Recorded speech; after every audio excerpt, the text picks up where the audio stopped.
Dear students, in last session we were discussing relation in functions, which is first chapter of class 12th. तो प्यारे बच्चों, मुझे उम्मीद है कि आप संबंध और फलन नामक जो आपका पहला अध्याय है, आप उसमें आनंद ले रहे होंगे। हमने कुछ उदाहरणों की सहायता से और कुछ इस तरह के डायग्रामेटिक रिप्रेजेंटेशन की तरह से व्युत्क्रमणीय फलन या इन्वर्टिबल फंक्शंस पर पहुंचने तक का अभ्यास किया था कि कैसे हम इन्वर्टिबल फंक्शंस की धारणा को सहज रूप से समझ सकें। तो आगे के डिस्कशन के लिए हम स्मार्ट बोर्ड पर चलेंगे। हमने लास्ट सेशन में आपको दिखाया था कि इन्वर्टिबल फंक्शन यानी व्युत्क्रमणीय फलन क्या होता है। तो उसकी डेफिनेशन को मैंने यहाँ पे सारबद्ध किया है, आपकी पाठ्य पुस्तक में है।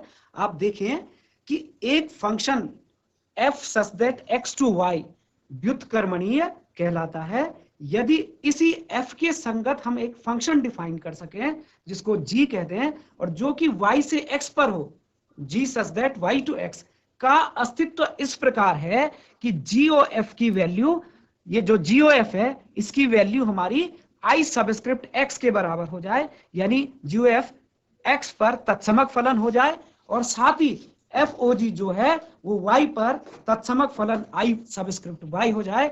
तो फलन g को हम फलन f का प्रतिलोम फलन कहते हैं, यानी g is nothing but g is inverse function of f और f इनवर्स को f raise to the power -1 के सिंबल से दिखाते हैं। तो यहां पर ये पावर नहीं है, दरअसल ये प्रतीक है केवल कि f इनवर्स फंक्शन को रिप्रेजेंट करने के लिए हमने f के ऊपर -1 को सुपरस्क्रिप्ट कर दिया है। तो g फंक्शन हमारा f का इस तरह से प्रतिलोम फलन या इसका व्युत्क्रम फलन कहलाता है।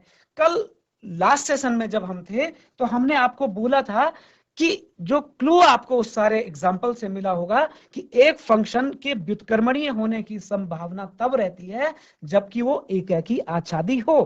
तो प्यारे बच्चों, मैं उम्मीद करता हूं कि आप इस डेफिनेशन को समझ भी गए होंगे और इसको लिखेंगे, इस पर मनन करेंगे।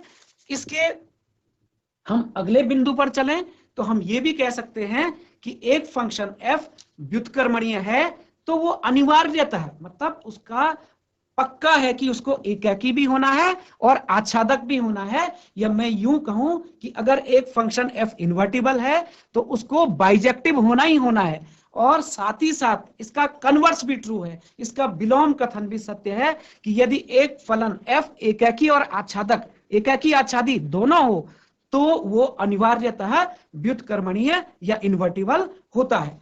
तो अर्थात एक फंक्शन आपको दिया गया है, अगर हमको ये स्पष्ट हो जाता है कि वो बाइजेक्टिव है यानी 1-1 भी है, ऑन टू भी है, तो तब हम निश्चित रूप से ये कह सकते हैं कि वो इन्वर्टिबल है और उसके इन्वर्स की गणना कर सकते हैं। एक बहुत बड़ी रोचक बात ये होती है कि कई बार जब हम इन्वर्स निकालने की प्रक्रिया में होते हैं तो हम फलन को आच्छादक दिखा रहे होते हैं। तो जिन बिंदुओं के अंतर्गत हम फलन को आच्छादक दिखा रहे होते हैं, दरअसल कहीं ना कहीं वहीं पर हमको उस फलन का प्रतिलोम फलन या इनवर्स फलन भी प्राप्त हो जाता है। तो प्यारे बच्चों, हम एक एग्जाम्पल में आपके सामने लिख रहा हूं, ये बड़ा इंटरेस्टिंग एग्जाम्पल है कि एक फंक्शन आपके पास है जिसका domain set of natural number है और जिसका कोडोमेन y है। अब देखिए यहां पर y f of x तो स्पष्ट लिख दिया, f of x एक लीनियर टाइप का फंक्शन है 4x + 3, लेकिन यहां देखिए आपकी जो x की वैल्यूज हैं वो केवल नेचुरल नंबर के सेट से ली जानी है, यानी इसका domain set of natural number है और इसका जो कोडोमेन है y वो किस तरह का है, y बराबर y बिलोंग्स टू n, यानी ये y भी जो है इस y सेट का जो स्वेच्छ अवयव y है वो भी सेट ऑफ नेचुरल नंबर से ही लिया जाना है। लेकिन साथ ही साथ वो कौन से अवयव हैं जिनके लिए y की वैल्यू 4x + 3 हो। अब आप ये समझिए, मैं इसको अगर आपको आसान भाषा में बताऊं तो ये हमारे पास n सेट है यहां पर, इसी तरह से ये हमारे पास n सेट है।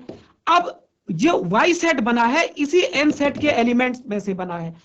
इस f फंक्शन के अंतर्गत जिन जिन बिंदुओं पर इमेजेस बनी हैं, जिन जिन बिंदुओं पर प्रतिबिंब बने हैं, उनका हमने एक नया सेट बना दिया और उसको y कह दिया। तो यानी कि जहां कोडोमेन इसका n पॉसिबल था, कोडोमेन के अन्य एलिमेंट्स को हटा करके सिर्फ रिलेटेड एलिमेंट रखे।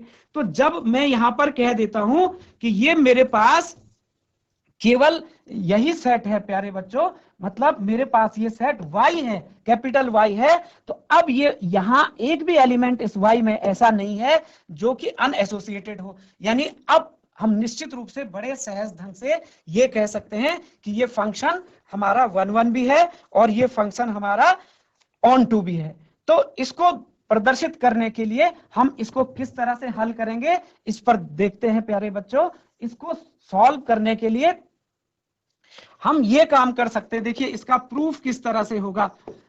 सबसे पहले हमको इसको क्या कहते हैं, 1 1 रिप्रेजेंट करना है और ऑन टू रिप्रेजेंट करना है। और 1 1 ऑन टू रिप्रेजेंट करने के लिए हम बोलेंगे कि ये 1 1 ऑन टू है, और तब जाकर के उसका हम इनवर्स दिखाएंगे। एक तो ये तरीका है, और दूसरा बहुत आसान तरीका है कि यदि मैं इसमें ये दर्शा पाऊं कि अगर मैंने ये दर्शा दिया कि GOF, जो GOF फंक्शन को मैंने I सबस्क्रिप्ट n के बराबर दर्शा दिया, और साथ ही मैंने FOG जो फंक्शन है इसको I सबस्क्रिप्ट y के बराबर दर्शा दिया।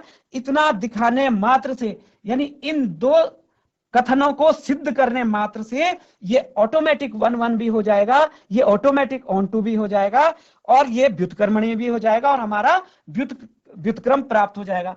तो अगर मैं कहूं कि मुझे ये शो करना है, इफ इसको सिद्ध किया जाए, मतलब ऐसा हो तो f व्युत्क्रमणीय है, तो f क्या होगा, व्युत्क्रमणीय होगा।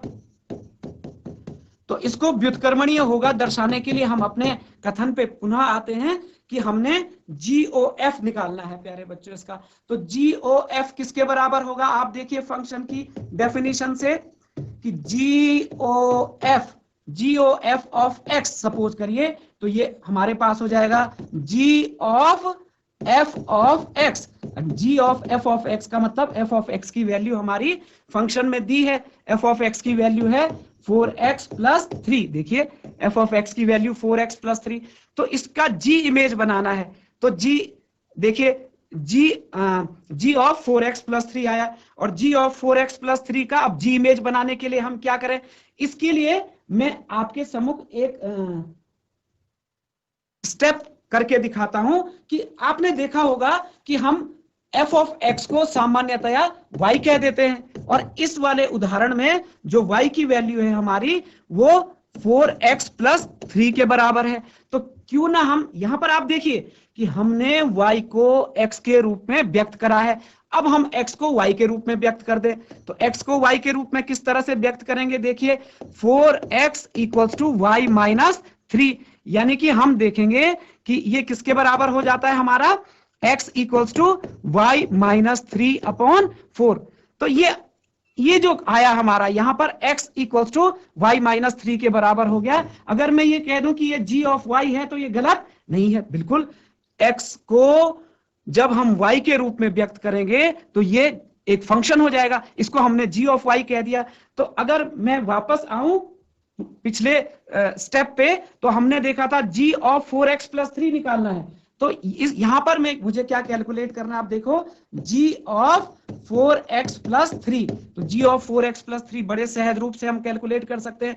अब देखिए g क्या कर रहा है प्यारे बच्चों, y में से 3 घटा रहा है, जिस पर g अप्लाई हो रहा है, y का इमेज कैसे बन रहा है, g क्या कर रहा है, y में से 3 घटा रहा है और 4 से विभाजित कर दे रहा है। तो ये तो y का हाल कर रहा था g, अभी g इसका क्या हाल करेगा, 4x प्लस 3 में से 3 घटाएगा और 4 से डिवाइड कर देगा। तो हम देखेंगे 3 से 3 cancel, 4x upon x equals to x।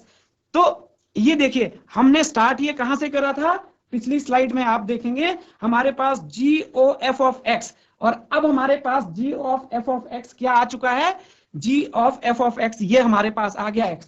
Therefore G of f of x equals to x for every x belongs to, ये x कहां होना चाहिए, इस वाले फंक्शन के डोमेन में, और f का डोमेन हमारा n था, तो for every x belongs to n।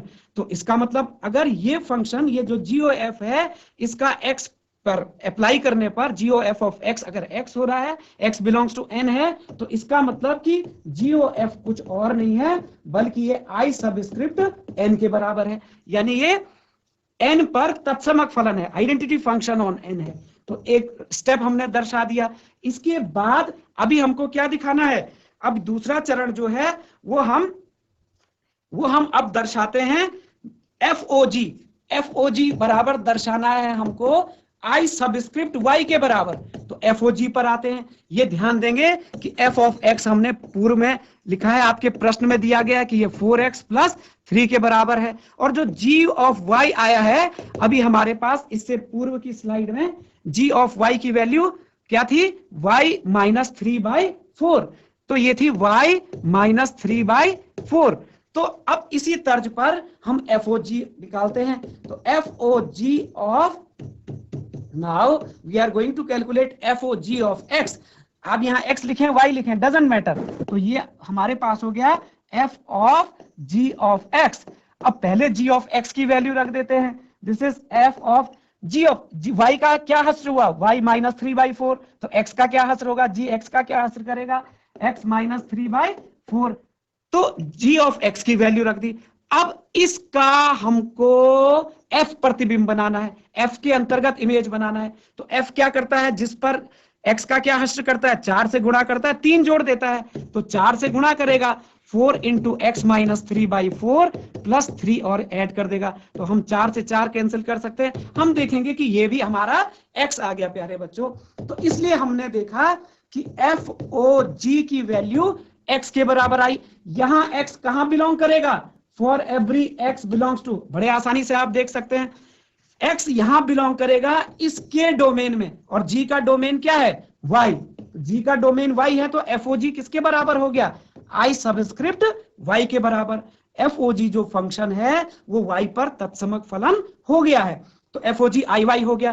पहली स्टेटमेंट को यहां पर जो मेरे को रिजल्ट मिला था, हमने क्या दर्शाया था यहां पर कि जो इसको स्टेटमेंट नंबर 1 कह दूं, GOF बराबर IX, और जो अभी मेरे को प्राप्त हुआ है वो हुआ है FOG बराबर IY, इसको स्टेटमेंट 2 कह दूं। तो मैं कह सकता हूं कि इन दोनों कथनों से फ्रॉम 1 एंड 2, दोनों के दोनों, चाहे वो FOG हो चाहे वो GOF हो, दोनों तत्समक फलन आए हैं, आइडेंटिटी फंक्शन आए हैं। FOG बराबर GOF बराबर, अगर उनके डोमेन को डोमेन पर हम विचार ना करें तो दोनों के दोनों तत्समक फंक्शन है, एक x पर है और एक y पर है। देखिए ये हमारे पास i सबस्क्रिप्ट y था ये वाला, और ये वाला हमारे पास i सबस्क्रिप्ट x था, तो है तो दोनों तत्समक फंक्शन ही। तो ये इस बात का संकेत है कि इसलिए f हमारा व्युत्क्रमणीय है। और मैंने कहा ना कि जो हमने g की रचना की है वही तो व्युत्क्रम होगा। तो मैं लिख सकता हूं यहां पर कि जो f फंक्शन है उसका इनवर्स यानी f इनवर्स कुछ और नहीं है बल्कि g है, जहां g ऑफ y का वैल्यू हमारा किसके बराबर प्राप्त होता है, g ऑफ y बराबर y माइनस 3/4। देखिए कितना आसान है कि अगर आपको एक फलन को व्युत्क्रमणीय दर्शाना है तो हम उसको किस तरह से व्युत्क्रमणीय दर्शाते हैं, FOG को I दिखा देते हैं, GOF को I दिखा देते हैं, और फिर हम कहते हैं कि दिया गया फलन f व्युत्क्रमणीय है, और दरअसल उसका प्रतिलोम फलन यही g होता है, और g ऑफ y की वैल्यू ये होगी। तो इस तरह से हमारा ये रिजल्ट बड़ी आसानी से प्राप्त हो गया, और मैं उम्मीद करूंगा कि आप पुनः इसको स्वतः दोहराएंगे प्यारे बच्चों। तो आगे हम देखते हैं कि ये हमने अभी आपके सम्मुख एक एग्जाम्पल था, ये लिखा हुआ है। अब हम इस पर आते हैं।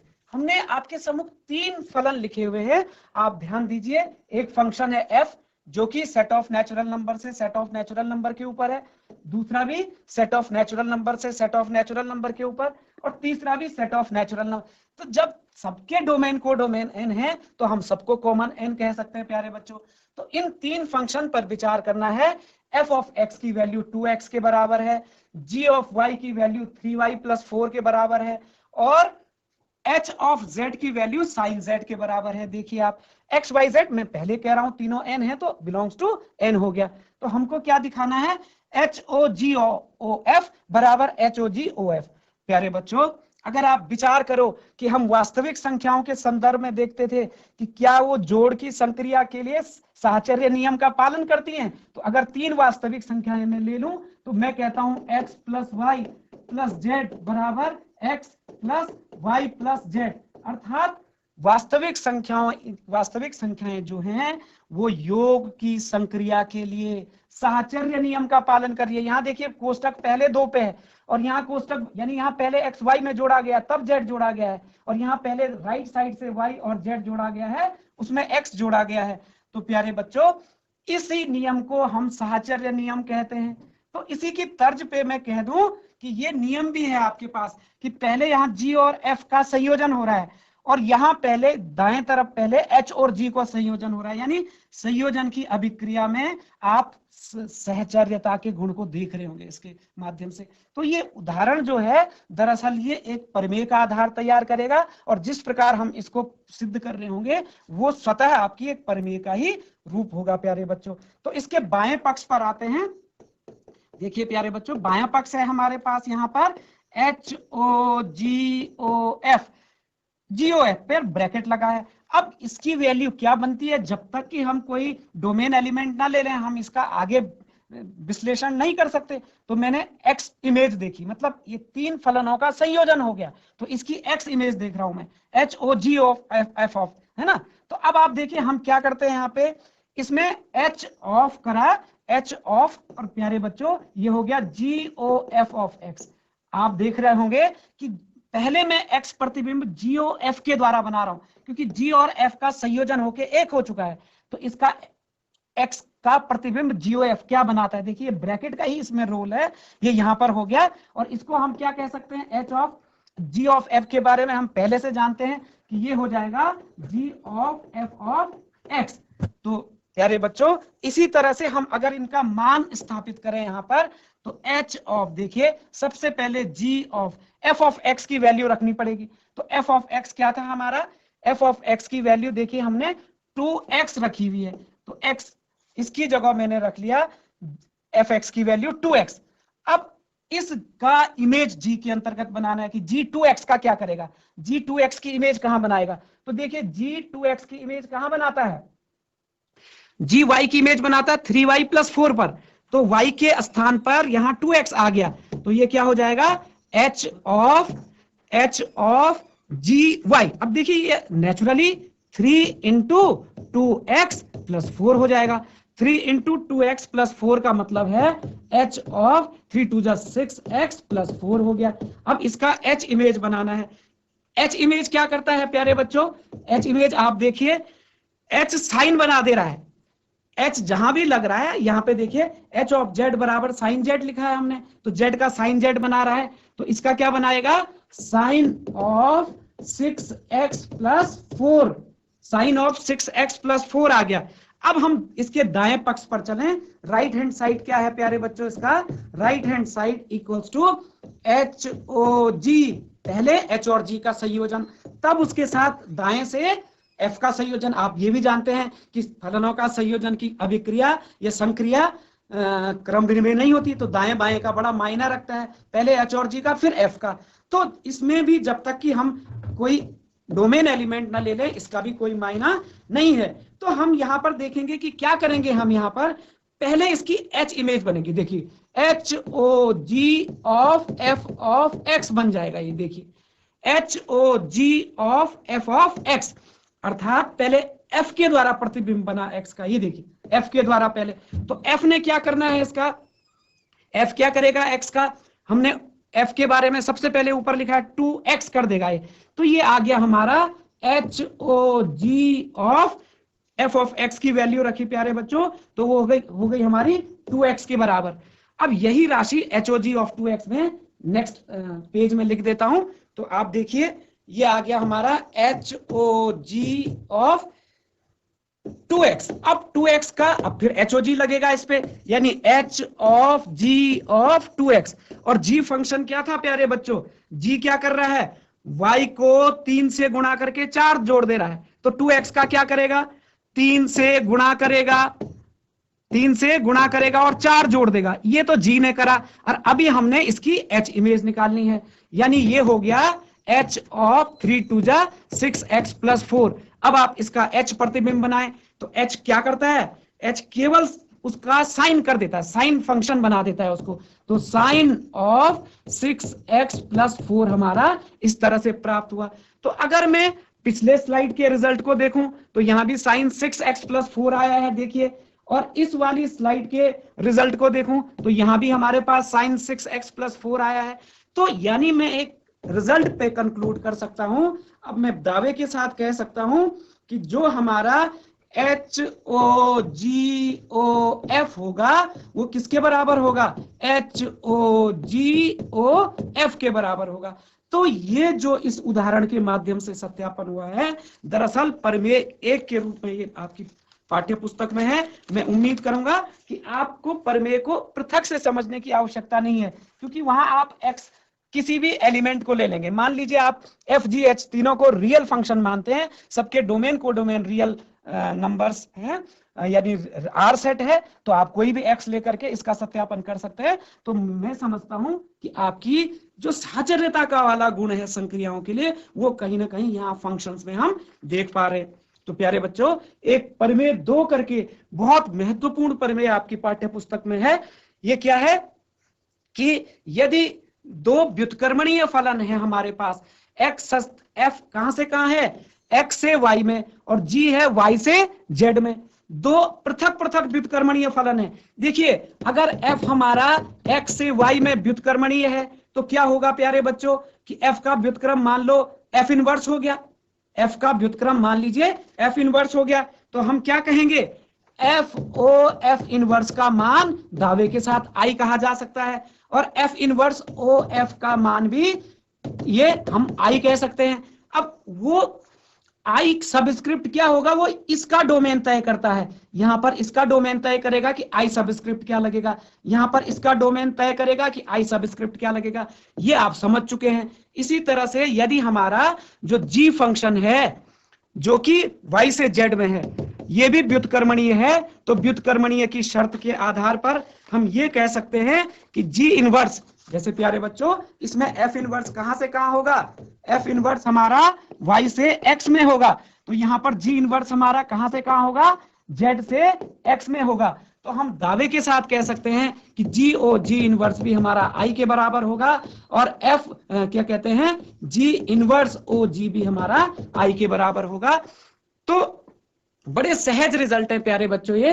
तो आगे हमने इसको प्रूव करने के लिए मैंने एक विशेष संकल्पना है जिस पर हम पहुंचना चाह रहे हैं। देखो जिस दिन से संयोजन शुरू करा है, ये आप देख रहे हैं कि यदि किसी सेट A से B में, या मान लीजिए ये X सेट हो, ये Y सेट हो और ये Z सेट हो, तो X से Y में एक फंक्शन F डिफाइंड है, Y सेट से Z सेट में एक फंक्शन G डिफाइंड है। तो इस क्योंकि कोडोमेन कॉमन है, इसका कोडोमेन इसका डोमेन, तो GOF हमारा क्या होता है, पहले सेट से तीसरे सेट के ऊपर होता है। तो अब हम विचार करें प्यारे बच्चों कि अगर एक फंक्शन I हो तो क्या हो। जैसे मैंने यहां पर आपको दर्शाया है कि ये हमारा X सेट, ये भी हमारा X सेट, और ये हमारा Y सेट। तो पहले I सबस्क्रिप्ट X फंक्शन है बच्चों, I सबस्क्रिप्ट X का मतलब X समुच्चय का X समुच्चय पर फंक्शन है। उसी तरह से फिर F फंक्शन है जो कि X से Y पर परिभाषित है। तो I सबस्क्रिप्ट X के डोमेन से, अर्थात यहां पर दर्शाए गए पहले समुच्चय से इस समुच्चय पर जो फंक्शन होगा वो आप क्या देख रहे हैं, FOIX। अब आप देखिए प्यारे बच्चों, तो IX है तो X का इमेज नेचुरली X पे बनना है, और ये F फंक्शन है X का Y पे बना रहा है। तो अगर मैं यहां देखूं कि इस X का किस पर बन रहा है, तो X का तो Y पर ही बन रहा है ना। तो FOIX बराबर हमारा कुछ और नहीं है बल्कि F है। तो इससे एक महत्वपूर्ण संकल्पना प्यारे बच्चों हम सीख सकते हैं। जैसे हम कहते हैं कि वास्तविक संख्याओं के समुच्चय में गुणन की संक्रिया के लिए एक तत्समक का कार्य करता है, क्योंकि x वास्तविक संख्या गुणा गया 1 बराबर 1 गुणा गया x बराबर हम क्या कहते आए हैं, x for every real number x, यानी x गुणात्मक तत्समक कहलाता है, एक x के लिए एक गुणात्मक तत्समक कहलाता है। तो जो काम वास्तविक संख्याओं में गुणा की अभिक्रिया के लिए, गुणा की संक्रिया के लिए एक कर रहा है, कहीं ना कहीं फलनों की संयोजन की संक्रिया में, फलनों के संयोजन की संक्रिया, कंपोजिशन ऑफ फंक्शंस में वो काम आइडेंटिटी फंक्शन कर रहा है। एफ ओ आई एक्स बराबर एफ, इसी आई एक्स ओ एफ बराबर एफ, मतलब आई जैसे जैसे व्यवहार गुणन में एक का होता है, कुछ उसी तरह का व्यवहार हमारा किसका होगा प्यारे बच्चों, आई का होगा। तो ये बहुत महत्वपूर्ण बिंदु है जो मैं उम्मीद करूंगा कि आप सीखेंगे। इन सभी बिंदुओं को आप दोहराएंगे। कल यानी जो भी हमारा नेक्स्ट सेशन होगा उसमें इस प्रमेय का हम आपके सम्मुख सत्यापन कराएंगे, और मैं उम्मीद करूंगा कि आप अपने सेशन को एंजॉय कर रहे हैं। Thanks a lot.